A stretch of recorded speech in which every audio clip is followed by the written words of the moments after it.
on.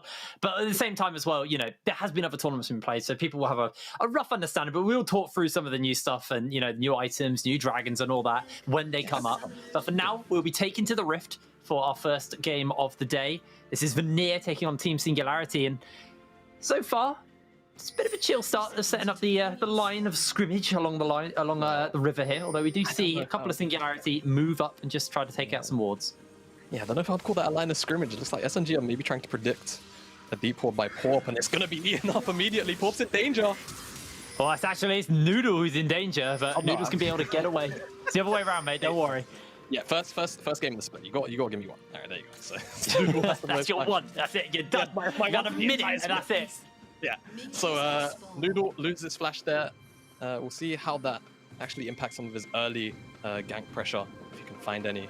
Of course, Orianna, when you're talking about laning against Ryze, it's usually an okay lane matchup, but if you start to have, your Xin Zhao walk into this lane very frequently, and Karthus not really a jungler that wants to straight up 2v2 24/7, it can be very dangerous for Noodle to walk into this 2v2 without his flash up, but it's like blue buff start for both these junglers. You imagine Porp will probably want to go for a full clear here. Of course, the jungle too has been changed. Scuttle Crab, the first Scuttle Crab, it's just not worth as much XP anymore. So you will tend to see junglers, even aggressive ganking junglers like Xin Zhao, maybe even take the pretty full clear round, but we will track these guys as the game progresses. We'll keep our eyes on them for now, but it's just that pretty standard start. Both junglers are starting upon the opposite side of the map from one another. And Quicksef does need to be a little bit careful of an anchor flying out from that bush onto him, but Tatooine going to be able to pick up the level advantage over Nilly, and that means he's going to just be able to zone him off some of this farm and some of this wave for the moment. Yeah, we are very, very familiar, you and I, with Hepe's Nautilus coming from the UKLC. Yes. Most played champion in summer, and there's a reason for it. He was absolutely deadly on it. Only champion that I would fear Mr. Hepe on more is probably the Thresh. But they are pretty it's interesting. It's interesting coming back to this split as well, because you're talking about how if you followed the UK scene, you'll be familiar with Jeppe, especially on things like the Nautilus. But there's obviously new players, new teams, some players that are maybe returning or you haven't seen for a little while. We did used to have Nilly in the UK scene a long while back, but he was around. Went on to greener pastures, I believe, for a little bit. I can't actually, off the top of my head, I can't actually remember where Nilly went, but Nilly did go to a few other places. Nilly went off to the LVP. Yes, of course, that was it. It wasn't particularly the most successful split, but he did go off to greener pastures, I suppose. I love Nilly though, because Nilly's always been like a split pusher. He's always been a really aggressive top lane and really fun to watch play the game. Gwen can fill that niche for him, obviously into the Wukong. I'm not particularly familiar on this matchup, so I kind of like, what do you think we're going to actually see from the double ignite teleport top lane Wukong versus Gwen. There we go. Forgot that. There you go. I wanted to say Camille because she has scissors as well. Yeah, true. They are both holders of scissors, technically. I mean, I think Wukong, in a lot of matchups, obviously he wants to kind of just try and trade HP, get his lane opponent into sort of this range of HP where he can actually, commit into a 1v1 and find a solo kill. But I think Gwen can honestly hold her own, and especially because Wukong's passive is only giving him armor, he doesn't get the additional magic resist. You can see sometimes the trades, I mean, that clone, I'm pretty sure the clone has the same stats as Wukong. So you can see sometimes the trades, if Nile does line up the true damage from Snip Snip, Tatooine will eat up a lot of damage. I think as things go on, when you start to look at like 1.5 items, 2 items, I think Nile will just outscale, and for Tatooine it's going to turn into, how can he find these flanks, these team fights onto Kevo and onto Sierra. Well, it's going to be a bit of a interesting invade from the Karthus that decides to head back into the safety of their own jungle. And for the moment, it's been a relatively chill start. Obviously, we did have that cheeky invade for the ward, which forced Noodle to burn that flash early, and it's actually quite a stunt to Vanir's jungle early, because obviously you're talking about how the Karthus doesn't really have any ganking ability, especially early, but this Xin Zhao champion who can go into a lane, and having that flash is a really useful tool for that. So being down that flash means Noodle has had to play a little less aggressive than maybe they would have liked to have. But now that flash is coming up, and you can see as soon as that flash comes up, exactly, straight into Karthus' jungle to steal away that chicken camp. And crucially, Muta's actually second here to the teleport. Though he has first move for now, he will start to miss the wave. I mean, look at the damage coming out of Noodle. Look at the damage, Noodle. He's just got it. First blood picked up just like that. Yeah, Porp doesn't even bother to flash. I think he just knows he's dead. And even if that fight went on any longer, Sahira would have had the wave coming in. He would have followed very, very quickly behind. You get the replay of it. There's not really much to see, to be honest with you. Noodle just one-shots Porp. And I mean, that's the danger of, you know, trying to just go for this full clear style. And you have something like the Xin Zhao that can walk into the jungle and just run you over like that. Noodle asserting his dominance in the jungle 1v1. That's exactly what Noodle needed. I think he got a few of those camps as well. A little bit of the camp as well. So just a little bit of bonus gold. Seasoning on top of that kill, let's say. Seasoning on top of the camp, really. If you're a jungler, you don't care about kills when you're a jungler. You just want the camps. That's what you're there exactly. For, 6 minutes in, first blood goes over to Vanir. And Noodle, with that additional gold injection, you would imagine wants to start to get that snowball to continue to roll. As on the top side, Porp has a stacked wave here with Tatooine, but I don't know if they really want to go for a dive. And actually on the minimap, you can see Sahira starting to fog up towards the top side, has the roam up available. So I think that's just a signal to SMG to not go for this. And down on the bottom side, Vanir say, all right, looks like they were potentially setting up for a top side dive. We will respond with this dragon. So Vanir, they went out on that invade towards the Raptors, and now they will get themselves this first Hex Tech Dragon, which means no Hex Tech Soul for the opening game. It's Chemtech, baby. NLC. I can feel it in my bones. Right, so there's Mountain. I mean, you know, you got a 1 in 4 chance still, right? You never know. Yeah. Okay, but Jake, what if we get Cloud? They changed Cloud, though. I guess, but it's still... It's still Cloud Dragon, but if they changed it... This is problematic for Porp. He's going to have to flash. Yeah, well, Nilly's got the needlework, and that's going to force Porp to flash. Does miss out on that next needlework, and maybe skips and slashes over the wall, but no, Porp's going to be A-okay. Nilly able to force out Porp's flash. Yeah, I think quite a while ago, Gwen had her skip and slash cooldown sort of return nerfed, so can't quite follow that one through. And even if she could, the blast cone was still there. So I think it would have been, you know, one too many walls, unfortunately, for Nilly to chase down. But yeah, forces Porp to flash, and Porp on the bottom side, losing jungle camps, loses his blue buff, loses his Gromp. Actually behind in CS to a Xin Zhao. That is not what you want. You want these CS numbers to be flipped in this kind of matchup. But Porp, unfortunately, not really having the early opening on this Karthus that he'd like. The lane priority isn't quite there all of the time for him, unfortunately. He's definitely being punished for it in the 1-to-1. And I think in the lanes right now, about where you would expect most of these CS numbers. Nothing crazy, no massive leads. Anyway, Nile is going to catch up in the top side of that wave that's stacked up. So inside the lanes is fine. It's mostly the jungle, which is the problem matchup right now. But I mean, the gold overall, practically even. So I don't think they're too pressed SNG right now. I think scaling can definitely play a massive role when you're talking about having an Orianna and a Karthus on the team. I think it's worth talking about some of the changes as well that obviously been going on, because I'm sure for a lot of our chat, they're very much aware of the teleport changes and kind of how that affects the game and, you know, the unleashed teleport. But there might be a few people who've taken, you know, off-season off or maybe not played as much since. So teleport has been changed. Pre-14 minutes, sorry, you can only teleport to towers. After 14 minutes, it becomes unleashed teleport, and it works pretty much like it used to. But I'm going to have to hold that because Jeppe has been hit by the wind becoming lightning, but Noodle pops back with a crescent guard, forces Tatooine away, doesn't quite clip him with that W. And it's just going to be a little bit of action cooled off pretty quickly. Yeah, it will be. I mean, yeah, take it back, Jake. All right, Hepe heard you. He said, no, it's not. Blows the flash of Quickseth. Now Rumble coming up to the top side. Porp. Yeah, able to lock him in place as Noodle jumps in and Kevo finds the kill. They do unleash the Requiem, but it's only a little bit of poke damage. Noodle going to be A-okay. Yeah, indeed he will. I mean, worst case as well, Quickseth even had the heal if they felt like there was any danger. There wasn't. That's another kill. Going over to Vanir, they'll also get the Rift Herald, which they swapped for. And SNG right now, just, you know, a step behind. Feels like in some of these plays, didn't look like they necessarily wanted to commit too heavily to contesting for this Rift Herald, so they leave Jin on the bottom side to sort of 1v1 the Gwen. Doesn't really get too much for it, a bit of CS, but I mean, even if you compare Kevo and ZK's CS, Kevo's up, and now he's probably going to get this Rift Herald injected into him wherever they decide to put it. That's obviously the next question for Vanir, but Vanir just taking control of the game slowly but surely. The gold lead doesn't really indicate how much control they've had so far in the first 10 minutes of the game. We've got the dragon coming up in 1 minute 30.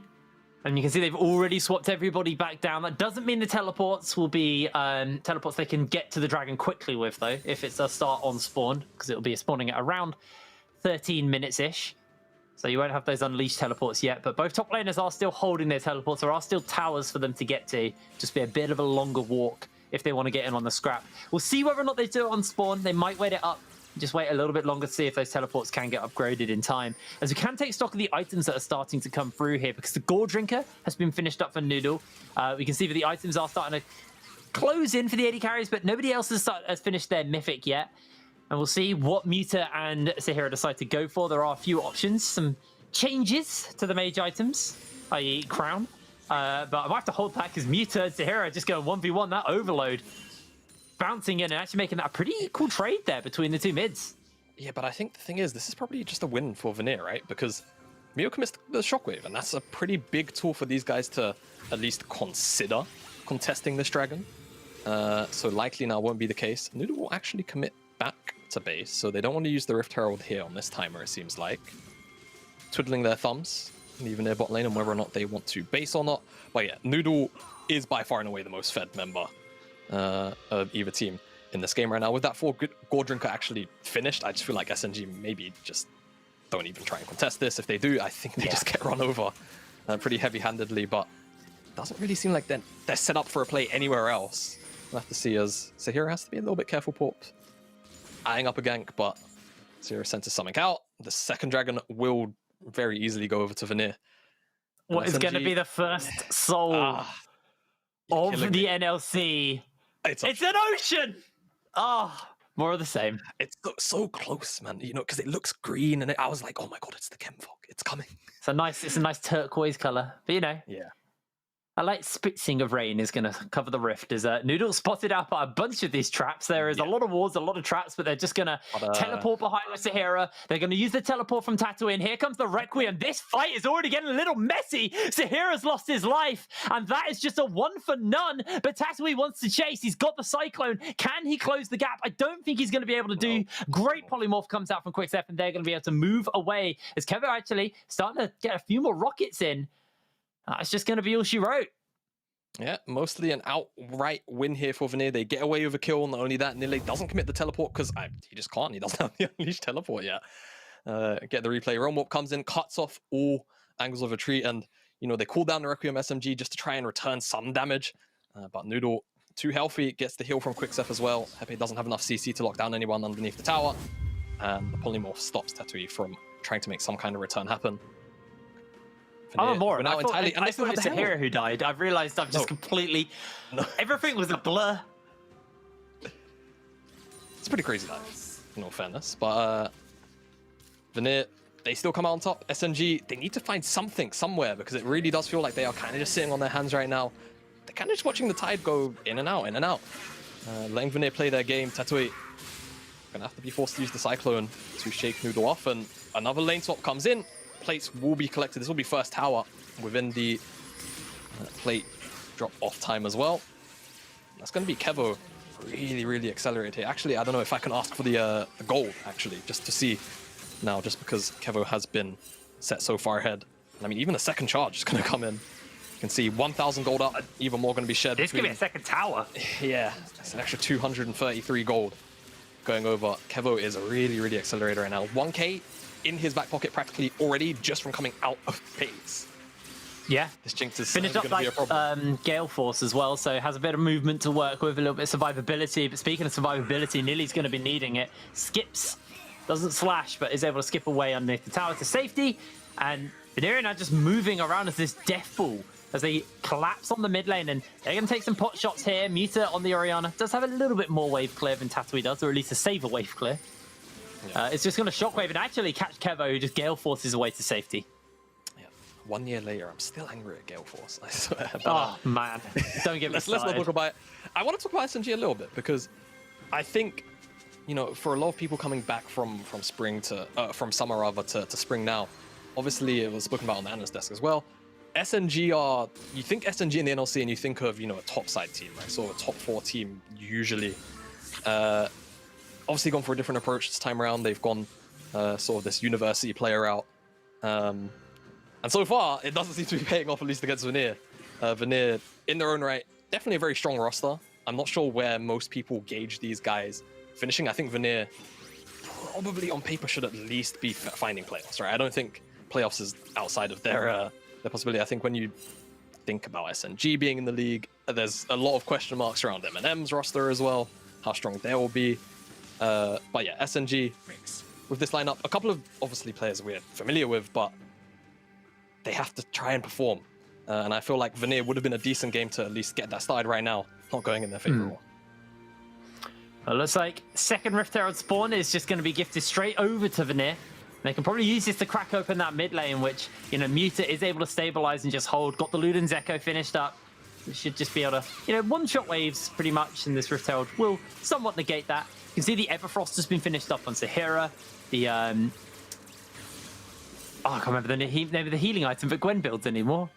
Rift Maker. Thank you, Rift Maker. Wow. It's been, you know, we had my -1 for the pork noodle incident. We're already looking at like -3. Come on now. Yeah, I know. It's been a hot minute since I've seen a Rift Maker. What can I say? But here we go. That tower's going to collapse, and honestly, Singularity aren't really in position to contest the second charge here. I wonder if they're going to be able to take the tower, but Sahira's feeling it. Nope, he's not. He's going to cancel that, and I would say that's probably a good shout. Tower number 2 goes down. We're not going to see a greed anymore from Vanir, because that dragon is spawning in 15 seconds' time, and an Ocean Soul is going to give them a really, really powerful extended fights. So, do just want to look to pick up that third one, but they are looking potentially to collapse. They've got a nice little area of vision that Nilly can hide off in the fog of war. And they can see everybody in Singularity thanks to that ward behind them, but Nilly will finally be spotted out. They're just going to peel back now towards this Ocean Dragon. And Singularity, it's on them to move into the blindness. They obviously have that Rift Crab, that Scuttle Crab, to give themselves a little bit of vision to work with. So they have a rough idea of what's going on. Yeah, poke and prod is the name of the game right now. Mio almost had a flank, but seems like Port is just in trouble. Christian Guard's been flown down. Jeppe is unleashed and he's taken out by Sahira as they are just going to continue to jump in forward. The Requiem goes down. The Needlework's doing some work, and actually Singularity find the turnaround. What a shockwave by Muta! Just like that, Singularity find their opening, but Sahira finds himself a triple kill, and now it's just gone back in favor of Vanir. Can Singularity find more? The health bars are low, but it looks like that's going to be it. Yeah, mid laner's popping off in that fight. A fantastic shockwave from Muta comes out, but Sahira on his coveted rise is just doing so much work in return, firing off all the overloads. Get a replay here, the start of this fight. It's just Port being out of position, gets caught by the zap, and then all of a sudden it's mayhem in the mid lane. Port goes down immediately. This shockwave, though, is the eye catcher of this team fight. Once it comes out, it just really stops a lot of what Vanir are trying to do in their tracks. 3-man immediately, and they can't really go any further. But I mean, Sahira still has the health bar to work with there. And the red buff regenerating him up a little bit during the fight, but this is Unleashed Teleport pretty deep, but it's immediately going to be found out by Noodle. He's in danger. Noodle just going to blast Cone over, but now he's on the wrong side of everything. He has nowhere to go, but his team have come in for the backup. And now a 2-man shockwave by Muta. He finds the kill onto Noodle. Sahira does unleash himself, the Everfrost, a lot of people down. Right. But Worth is able to find the kill, and Vanir now are just having to run to safety. This first dragon for Singularity. It's an absolute fist fight for this third dragon here between SNG and Vanir. Starts off in the mid lane, Dennis immediately transitioned down to the red buff of Vanir because of a deep teleport that comes out initially from Tetway, then followed up by Muir, and again another beautiful shockwave holds off the Vanir advance. And this is the thing I was talking about earlier. I very briefly mentioned it. The scaling of Vanir's team composition isn't actually horrible when you're talking about the range between Jhin, between Orianna. Obviously, Karthus can just kind of R from range, and he can definitely kite out some of the members here of Vanir. But I mean, SNG, they just find their moment really with the double teleport. Vanir can't really find a lethal onto anybody inside of the jungle, and now they lose out on that crucial Dragon Snowball into that early Ocean Soul. Well, there we are, 19 minutes on the clock. It's a 2,000 gold lead, I think. My screen's quite blurry, to be honest with you. Actually, it's a 1,000 gold lead, almost 2,000 over to the side of Vanir. But honestly, those pickups have just pulled this gold back really nice here for Singularity. And now the Baron on the map, You do obviously have something like a Jinx, which can really burst through it. Maybe it's a little early to thinking about starting it if you're on the side of Vanir, but they are starting to run out of areas where they can kind of cash in, because they've taken two towers top side, they've taken two towers mid side. Yeah. So it's only bot side is the only avenue to get some kind of bonus gold that isn't minions. Yeah, I mean, I will say the usual rule of thumb to me is if your AD carry has 2 items, you've normally got a green flag to go for these Baron attempts. But not only do they have a 2-item Jinx, they have a 2-item Rise. So this Baron at 20 minutes is actually very, very squishy. They could burn it down very quickly. But I think it's a fully upgraded Ceres as well for Sahira. Yeah. So, you know, is it a pretty good spot? Muta closing in on an upgraded Ceres once that's finished, but hasn't quite got the gold yet. And Muta's been playing very well in this game. Yeah. Multiple big shockwaves have honestly made either bad situations go okay, or bad situations go good for them, as Tatui's actually going to jump in here onto Nilly, throws the Ignite down as well. Cyclone's coming in, the Requiem will land onto Nilly, and Tatui finds the kill, but Sahira will answer out in a 1-for-1. Yeah, it's actually Kevo's Rocket that steals away the kill from Sahira, so yeah, 1-for-1 in the end of the day on the side lane. Very surprised by the amount of damage Tatui actually put out there. Nilly, like I said earlier, I feel like outscales on the side lane, but right now, Wukong can definitely still get the best of that 1-for-1, it seems like, as SNG use this window of opportunity to take down the mid lane tier 1. So find themselves another tower on the map, a little bit of gold scratched back in their favor. But nothing else really to play for now. And like you say, actually, Muta playing very, very well on the Orianna. I think even though Muta had a very limited showing in summer last year, the showings that he did have were fairly positive. And I was quite saddened when he had to step back. Very glad to see him back in the NLC. And his first appearance here for SNG, definitely doing himself proud, I'd say. Yeah, this is an absolutely solid performance coming in from Muta to start off with, and he's going to go for the reset, not going to push for the tower. Nilly's here to clear the wave. That's probably that Ceres finished up now for the side of Muta.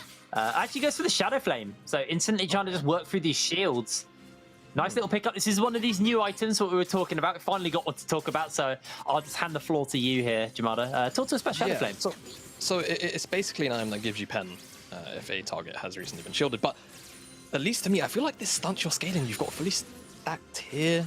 Maybe Ceres doesn't, you know, scale as well as it used to, because obviously that item itself got some changes. But yeah, definitely an interesting item choice. I guess we'll just have to track how much damage it does do, because at the end of the day, Vanir will have a couple of shields.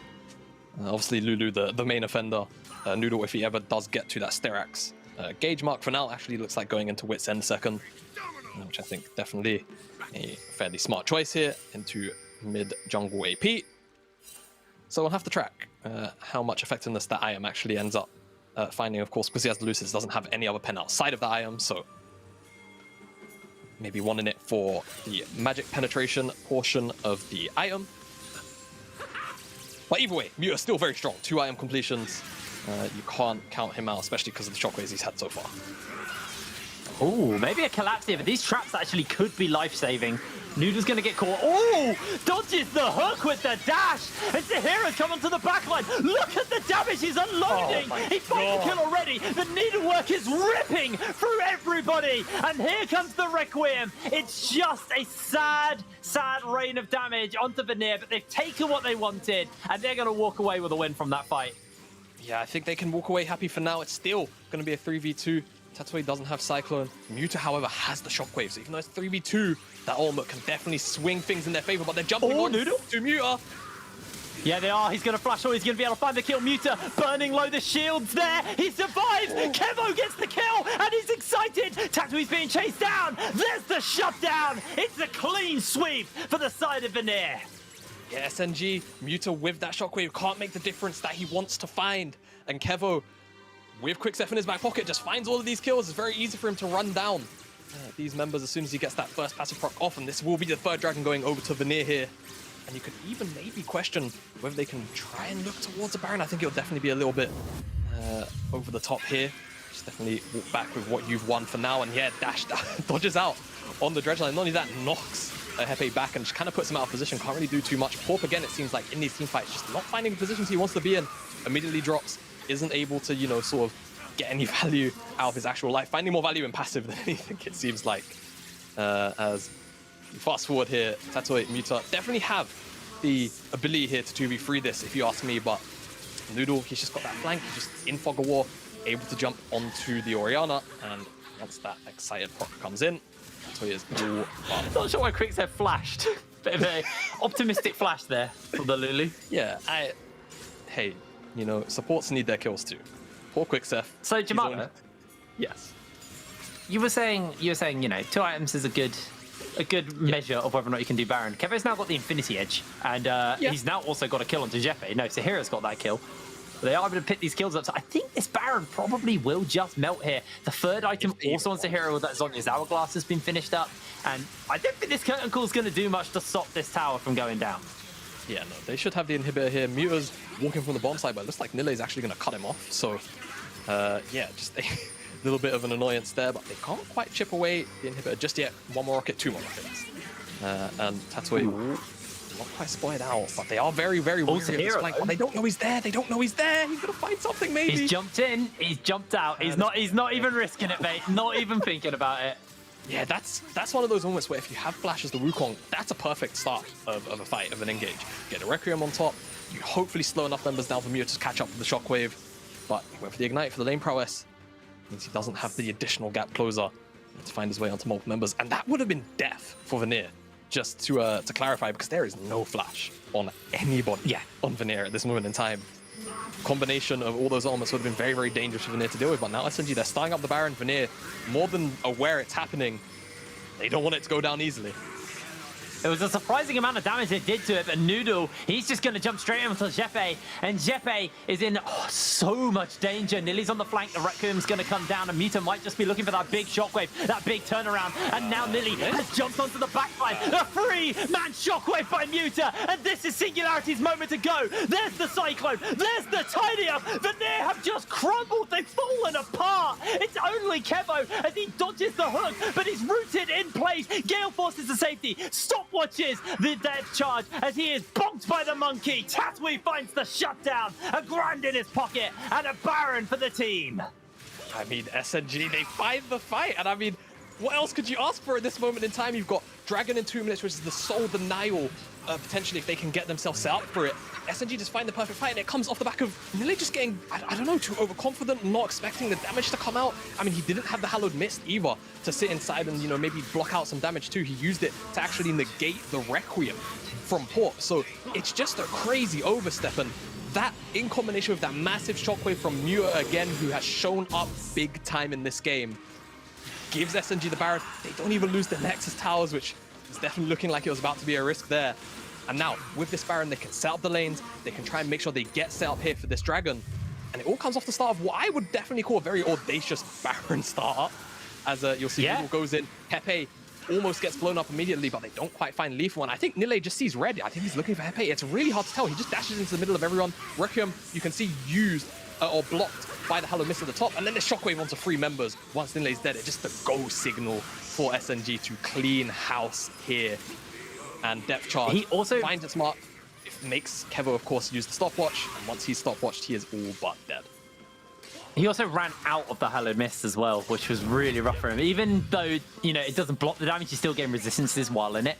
So that also kind of, you know, shut Nilly down somewhat. And, you know, a game where a lot of us were like, yep, this is probably just going to be Vanir taking it. Singularity doing a really, really solid job of keep making themselves relevant here. Tatui's having an absolute corker on the Wukong, and Muta playing just incredible. So many impactful shockwaves so far coming out from Muta. And this is a brilliant start for Singularity to the spring split. Yeah, I mean, I think the early game definitely looked a little bit shaky. They just didn't really seem like they had an avenue to play towards, and I think that's definitely a bit of a symptom of the draft. You have Karthus, you have a mid laner that's not really trying to roam anywhere, and you have a top side which is kind of just negated in terms of the 1v1 because of the Zinzal pick. You never want to try and force that 2v2, but outside of that, once they finally found their fights, you know, given Muta the opportunity to find these amazing shockwaves, their team fights have been spectacular. And I think, again, you know, credit to the draft in that regard, in terms of facing up against Vanirs, you can really do a lot with the ball, with curtain calls, with the ability to just, point and click with a depth charge. There is a lot of simplicity to SNG's teamfight execution once you actually start to get down to the nitty-gritty of things. Vanir just lost control at that third dragon, and since then it's just been, kind of a bit of a boxing match. Teams pulling blows left and right, but it's SNG that have come out on top in the neutral objective game. But this man on your screen is still a problem. Sahira on the rise, 6-3-3, working towards that Void Staff, finished up that Void Staff, 4 items on the rise, 277 farm. Honestly outputting some crazy numbers, and Muta actually has gone for a Void Staff themselves, so not finishing up the Seraphs quite yet, actually looking just to try and play something, keep relevant in that sense, can kind of burn through some of this magic resistance that's coming through. You can see that Noodle's got a Wit's End in the inventory, there's a magic resistance boots on Sahira, so it does help somewhat here, and it's also a very cheap and quite cost-effective item. Yeah, it definitely is. Void Staff has, for the last, I think, 2 years now, at the very least, since the mage items were changed, been a very, very cost-efficient item, like you say. Even if there's not really a lot of magic resist on the enemy team, you can still just slot it in as like a third item. Yeah. Quite comfortably, just because of the stats it offers you. And now Sahira on the cheap bottom build side. path as well. Yeah, very, very cheap build path, very, very strong build path. Now Sahira on this bottom side, I think this is maybe what I want to see during some of the dead time, right? When there's no neutral objectives on the map. From Vanir, try and leverage this 1-3-1 the best you can. I don't know if Nile can actually 1v1 Tetue at the moment, just because of, the level differential. And not only that, of course, the IM differential anymore, but Sahira is certainly very capable of being on the sideline here with these 4 items in his inventory. I think he can probably 1v1 Tetue almost comfortably. I think Muta might be a bit of a problem just because you can play range, the Orianna ball, but I think they want to try and leverage some kind of pressure. Right now, 5v5s just haven't really been going in their favor. And I think if you can avoid them for now, you definitely want to play away from what seems to be SNG's strength right now, post this sort of 20-minute mark. Yeah, absolutely. Oh, they're actually looking to jump in onto Jin. Gale forces away. The flash comes down as well. Sahira, but a lot there for just his ultimate. So really nice stuff there for Vanir. Takes away some of the safety that now we are playing with for the side of Singularity's bot lane. It's going to be on Muta to make sure that the shields are coming in and they're able to peel. Otherwise, that Jin is going to get blown up. Yeah, that he will. Doesn't really feel like we've had much impact here from the Jin so far. Hopefully we do get to see a couple of zoning curtain calls is probably the biggest takeaway. Yeah, I think Muta has. They took mid lane tower because of the curtain call. True. I'm just saying it. That's true. It zoned everyone off the tower, and they took the tower. So it hasn't been Kevo 5-1 on the Jinx. He's almost full build now. That was a little bit of a Nautilus hook effect for us team. What? Yeah, that's the low ground, high ground, plus, Quickstep was kind of walking away, and it just made that hook look a lot longer than it probably was in reality. But, the end result is Quickstep had to use his flash, so not going to have that one. And Lulu without flash is definitely a very, very vulnerable target. So Quickstep will have to play very, very safe. Just try and pocket Kevo in a manner where he just can't really get jumped onto anymore. Can't flash aggressively anywhere. Could definitely be a pretty big talking point when you're talking about the Ocean Soul point. Still for Vanir, just under 90 seconds away. SNG, though, you feel, given how these previous teamfights have gone, are still very happy to just take these 5v5s outright. Baron's up in 15 seconds as well. Oh, Vanir eyeing something up on this board again. They're looking for it.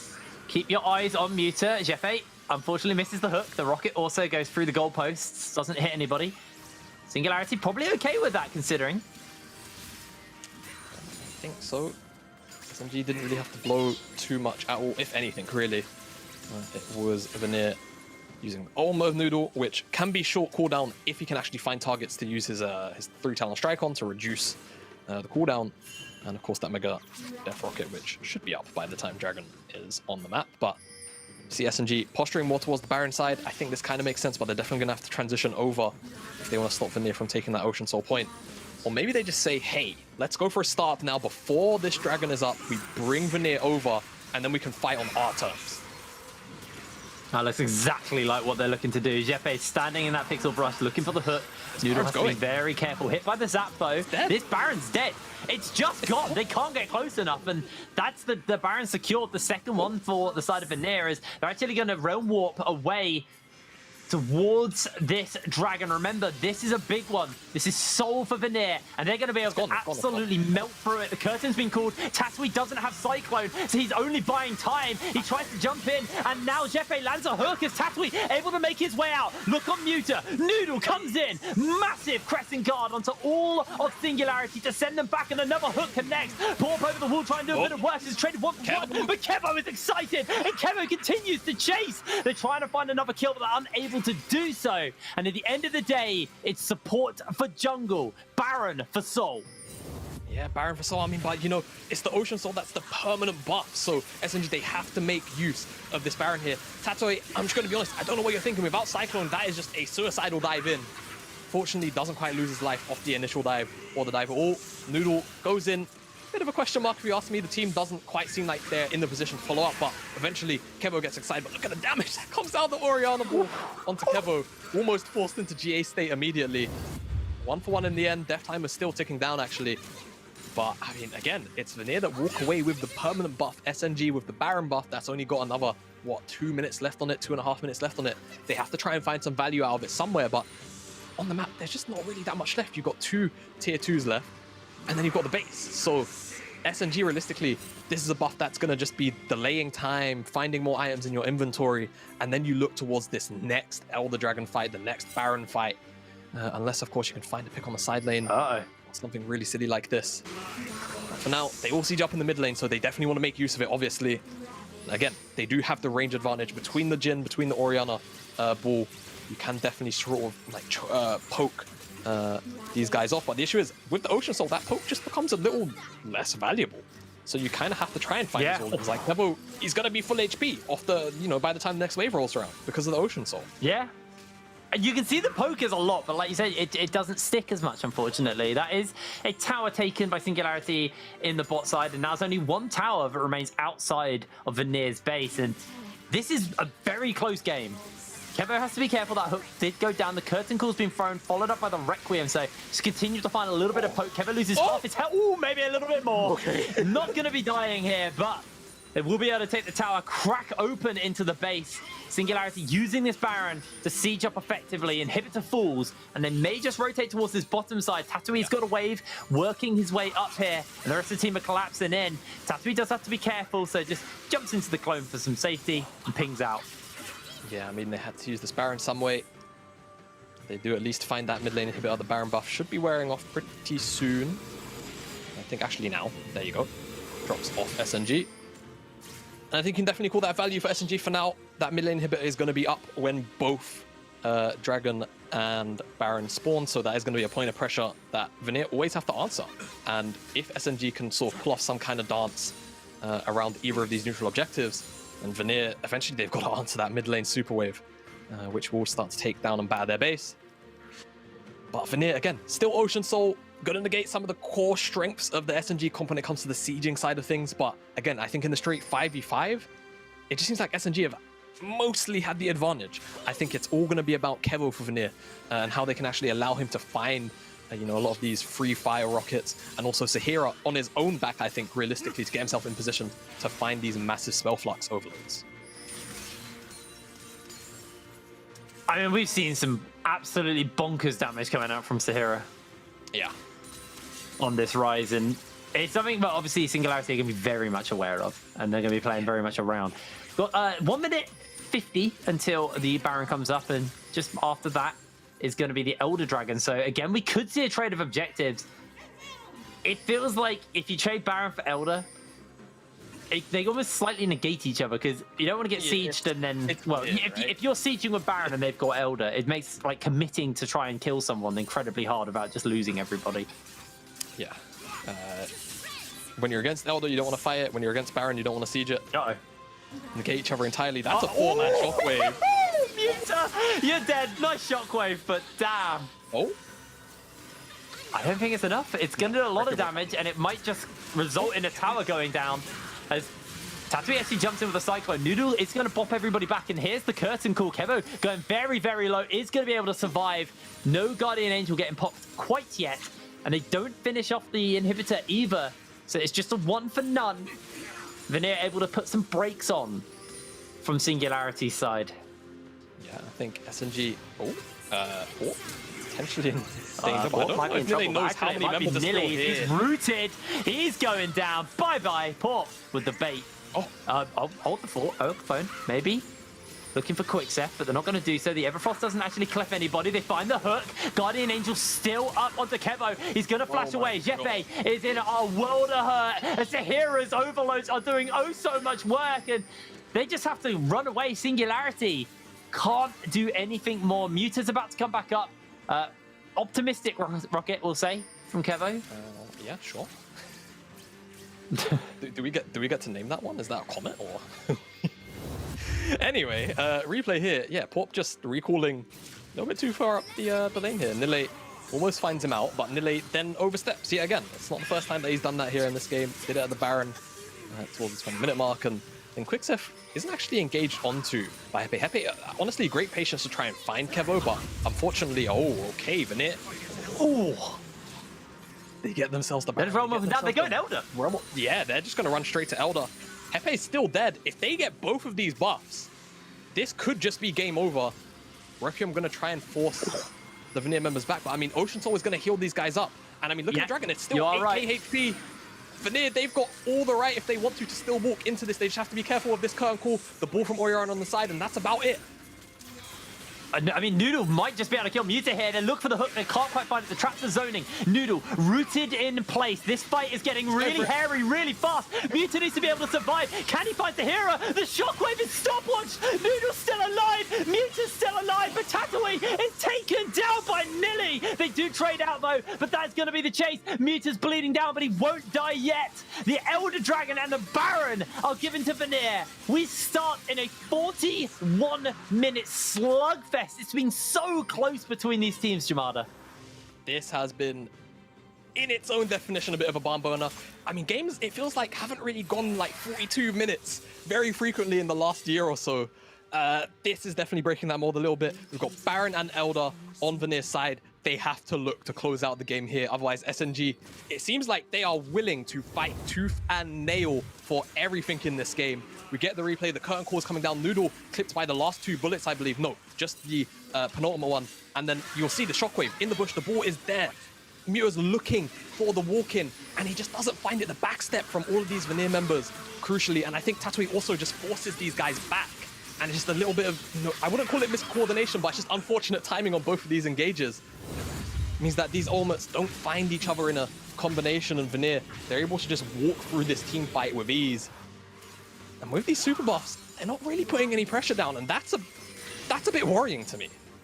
You've got both of these super buffs. Yeah, that is a bit of hesitation, potentially. Yeah, you can understand it, right? Muta's been on point with the shockwaves. Jin is online, finally. Karthus, despite Porp's very questionable performance so far in this game, we've seen the Requiem basically chunk these members out almost half HP for the squishier members. So there's a lot of damage that can be returned by SNG, and of course, you can't even forget the Wukong flanks either. But right now, even with these super buffs, it seems like they don't feel quite confident enough. Finally, it looks like they're going to get some kind of value out. They got 30 seconds left on the Baron. They got about a minute, I believe, on the Elder still. And they're pushing up the mid lane. They're not going to go for either of these sides. They want to force and they want to end right now, it seems like. But the wave is gone. Yeah, the wave is chipped through. They're able to put enough traps down with the Oriana as well to back up that damage.